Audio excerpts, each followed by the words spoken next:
So, ayan guys, for today's video, magluto tayo ng fish fillet. Ayan. So, masarap-sarap na naman. So, ayan, ito yung ginamit ko.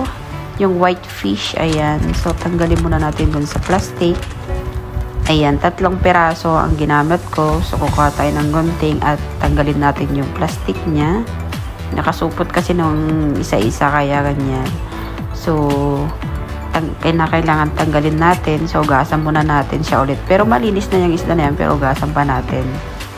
Kasi sabi ng ano ko, kahit di na ugasan, malinis. Pero ako naman, para naman secure na malinis yung ipakain ko sa kanila, ugasan muna natin. Ayan.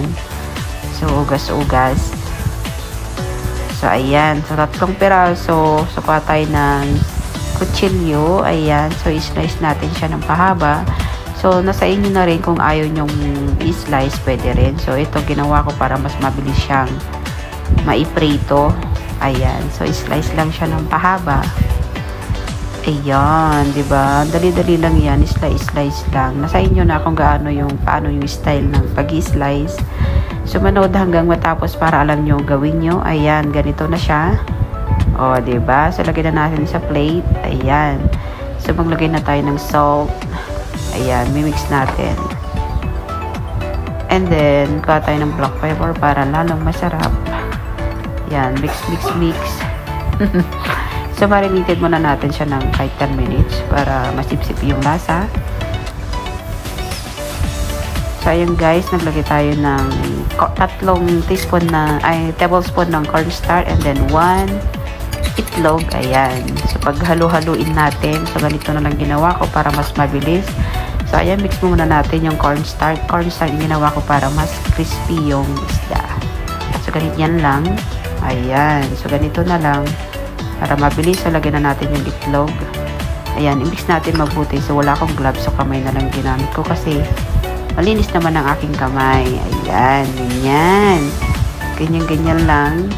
And then, meron tayong breadcrumbs. Ayan. Ito yung pinaka-last. Ayan, gagamit na ako ng para hindi naman sabihin madumi ang aking ginagawa. So, ayan. So, binilisan ko na lang ng pagka-edit para hindi kayo maboring sa manood ng aking video. So, ganyan. So, ready to fry na siya.